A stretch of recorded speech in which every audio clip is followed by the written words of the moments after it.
Habang nakauwi na ang ilang mga bakasyonista at mga nagbisita iglesia, naiwan naman sa ilang mga simbahan ang mga tambak na basura.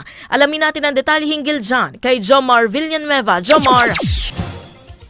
Ani hindi pa rin talaga naiwasan ang tambak na basura sa ilang pilgrimage sites o mga simbahan matapos ang pagdagsa ng mga nagbisita iglesia nitong dumaang Holy Week.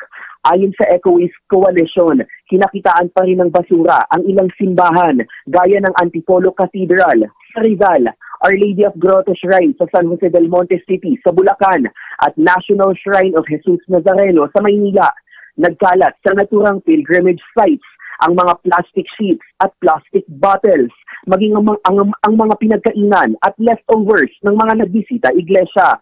Pero may mga simbahan din na napanatili ang kalinisan nitong Holy Week, gaya ng National Shrine of Our Lady of Perpetual Help sa Parañaque City, Cathedral of the Holy Child sa Maynila, at St. Gregory the Great Parish sa Cavite.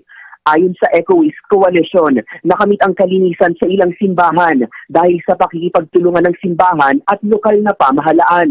Binigyang diin din ng koalisyon ang gampanin ng mga street cleaners at iba pang waste workers para manatiling malinis ang pilgrimage sites nitong Holy Week. Jomar Villanueva, Newslight.